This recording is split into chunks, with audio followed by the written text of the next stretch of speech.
All right, well, this is a new venue here again. I shot in the kitchen one time before, and I thought it turned out okay. Other than the fact that I looked back at the video and I went, I don't know. I mean, it was kind of gross that I was sitting there eating while I was talking, but that was the point of the post. So, and this is real life. Like, that's the thing is that um, that was where I was in the moment when I was having this conversation.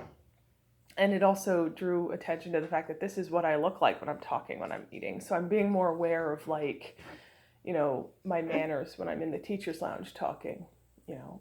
So I apologize if there was anybody that thought that it was inappropriate, my post in the kitchen the last time before. I just have coffee this time. Had a little bit of orange, but I've already eaten that. And Bowie's next to me because usually I leave him upstairs until 7 while I'm getting ready for work. But today, he had woken up at 5, and I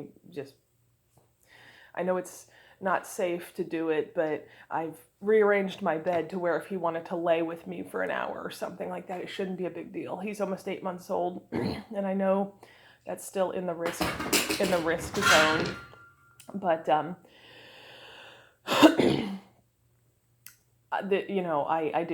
bring him I'll throw all my pillows overboard, and I have this this very thin blanket, and I'll just lay with one little thing on my head, and I'll just lay next to him. And I usually don't fall asleep, but that way he can come to bed with me and he can sort of nurse a little bit while I continue to rest a little bit. I don't have to sit up and be in a perfect nursing position. I can just lay there and we can just have a few moments to ourselves. It buys me a little bit of time. That's the thing. But then when I went to get up, I don't leave him alone in my bed. That's not safe for multiple reasons. He's still at the age where SIDS could be a risk, and infant suffocation in an adult bed is a risk, and I understand that.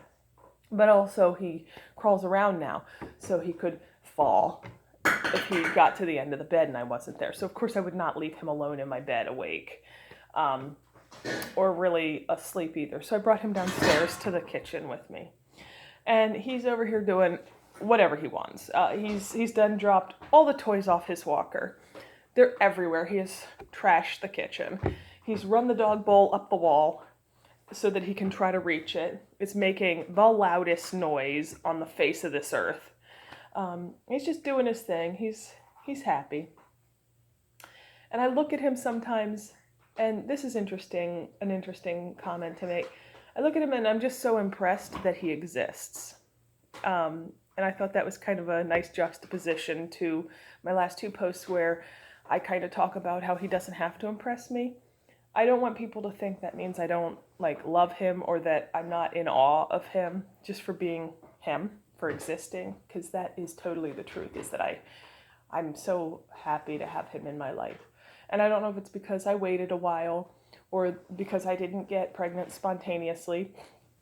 I mean, because not only was I single, but I was also infertile. So, you've got infertile women who are not single, and there's always the chance that, just by relaxing, it could happen. And then you've got single women who are fertile, and if they want to get pregnant, they can just certainly go ahead and go out there and get pregnant, or they can have a friend help them and they can time it appropriately or whatever. But when you're single and you're infertile, I mean, it's very difficult to get pregnant. And you have, and I this is me getting into a little bit of a personal aspect here. I went through IVF alone because I had no partner. I mean, I had my family. My family was there for me. But it's hard.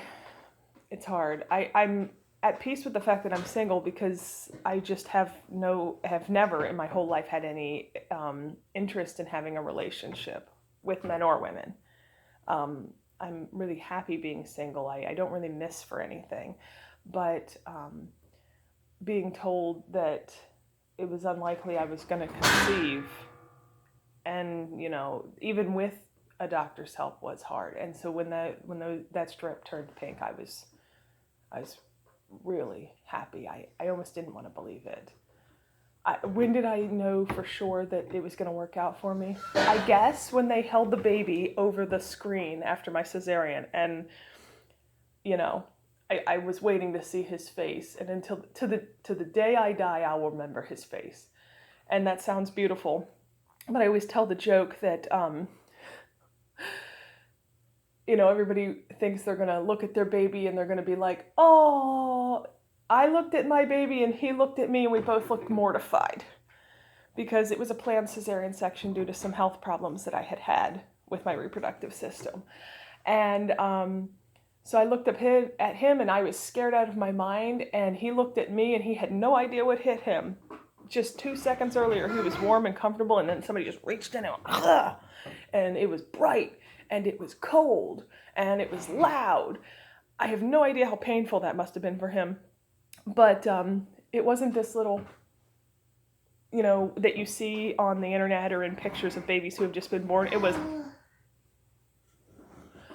and so to the end of my days, that's what I'm going to remember, is that Charlie looked mortified when they held him up over the screen at me. And I probably looked just as mortified, because I was laying sliced open on a table wide awake. I mean, that only happens when you're having a cesarean section or you're in a movie about aliens that you've been abducted. Under bright lights, wide open, cutting you open, wide awake. You've either been abducted by aliens or you're having a cesarean section. But anyway, he's over here patting my knee. So I'm going to go ahead and call it a day on this post. And I'll see you guys the next time.